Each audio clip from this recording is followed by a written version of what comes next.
আসসালামু আলাইকুম। উপস্থিত সাংবাদিক ভাই বোনেরা, আমি লেফটেন্যান্ট কর্নেল মাহবুব আপনাদের সবাইকে র্যাব 7-এর মিডিয়া সেন্টারে স্বাগত জানাচ্ছি। আপনারা সবাই জানেন, অবৈধ অস্ত্র উদ্ধার ও সন্ত্রাসী গ্রেপ্তার এবং জঙ্গিবাদের মতো ঘৃণ্যতম অপরাধ দমন ও রহস্য উদ্ঘাটনে র্যাব সর্বদা তৎপর। এর পাশাপাশি খুন, ডাকাতি, ছিনতাই, ধর্ষণ ও অপহরণের মতো সামাজিক অপরাধ নির্মূলেও র্যাব বদ্ধপরিকর। বর্তমানে চট্টগ্রাম মহানগরীতে বিভিন্ন ধরনের ছিনতাইয়ের পাশাপাশি অপহরণ চক্রেরও সক্রিয়তা আমরা দেখতে পাচ্ছি। এ ধরনের অপহরণ চক্রকে আইনের আওতায় নিয়ে আসার জন্য আমরা র্যাব 7 সর্বদা সচেষ্ট। সম্প্রতি গত 19শে ফেব্রুয়ারি আমাদের এই বদ্রাহাট ক্যাম্পে একটি শিশু অপহরণের অভিযোগ আসে এবং এই শিশুটির বয়স 1 বছর 3 মাস। তো যেহেতু ঘটনাটি স্পর্শকাতর এবং সংবেদনশীল, সেই বিবেচনায় আমরা অতি গুরুত্ব দিয়ে এই ঘটনাটি তদন্ত করার জন্য প্রস্তুতি নেই।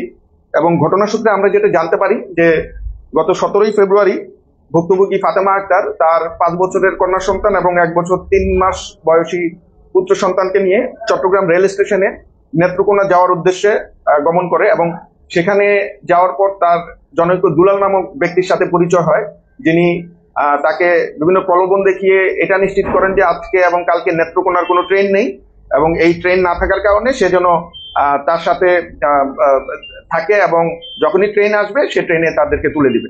তো 17 তারিখ সারাদিন সে চট্টগ্রামের বিভিন্ন স্থানে, কোতোয়ালি, চকবাজার, এই ধরনের বিভিন্ন স্থানে ঘোরাফেরা করে এবং পরবর্তীতে বাকুলিয়ার বসুর কলোনিতে নিয়ে যায় এবং সেখানে ভুক্তভোগী তার বাচ্চা সহ সেখানে থাকার ব্যবস্থা এই জনৈক দুলাল করে।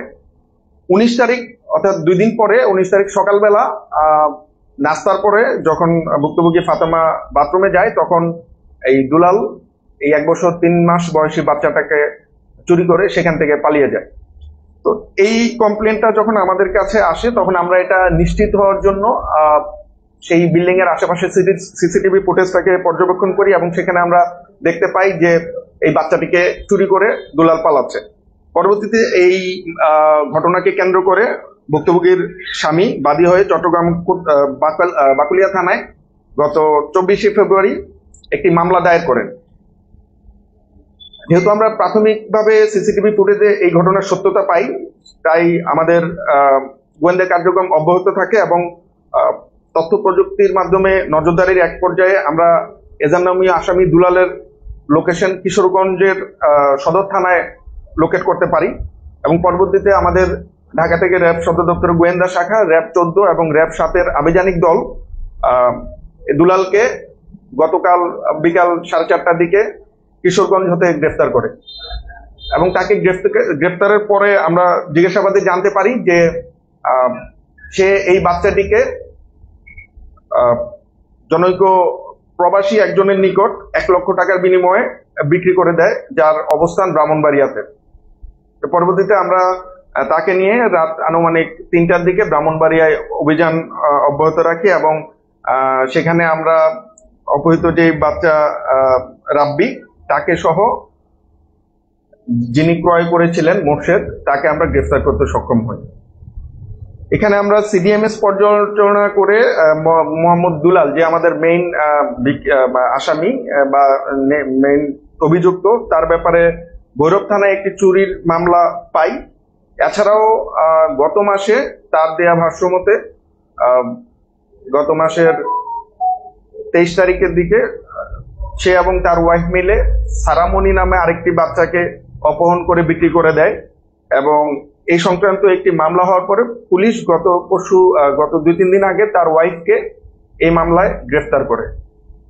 আমরা দুলাল মিয়ার মোবাইলে বাচ্চা বিক্রি সংক্রান্ত বিভিন্ন ব্যক্তির সাথে সামাজিক যোগাযোগ মাধ্যম ব্যবহার করে কথোপকথনের প্রাথমিক তথ্যাদি পেয়েছি এবং তার দেয়া ভাষ্য মতে সে বিভিন্ন সময় রেল স্টেশন, মেডিকেল কলেজ, এই ধরনের যেখানে বাচ্চাদের আনাগোনা বেশি সেসব এলাকায় ঘোরাফেরা করে এবং সামাজিক যোগাযোগ মাধ্যম ইমোর মাধ্যমে তাদের যে বিভিন্ন ক্লায়েন্ট আছে তাদের সাথে সে ছবি আদান প্রদান করে এবং সেই ছবি যদি কোনো ক্লায়েন্টের পছন্দ হয় সেই বাচ্চাটিকে তারা চুরি অথবা অপহরণ করে আহ, যে চাহিদা করে তার নিকট বিক্রি করে দেয়।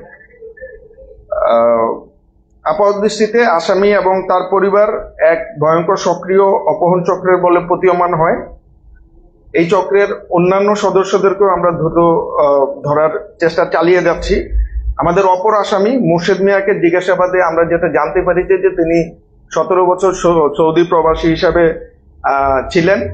তার 5টি কন্যা সন্তান রয়েছে। যেহেতু তার কোনো পুত্র সন্তান নেই, সে কারণেই মূলত তিনি দুলালের সাথে কন্ট্যাক্ট করেন যে তার একটি পুত্র সন্তান দরকার, এবং সেই ধারাবাহিকতায় পুত্র সন্তানের আকাঙ্ক্ষা সেই এই অপহরণ চক্রের সাথে যোগসাজশের প্ররোচনা দিয়ে শিশু বাচ্চাটিকে তার কাছে নিয়ে যায়। এই ব্যাপারে গ্রেফতারকৃত আসামি সংক্রান্ত পরবর্তী আইনানুগ ব্যবস্থা প্রক্রিয়াধীন রয়েছে।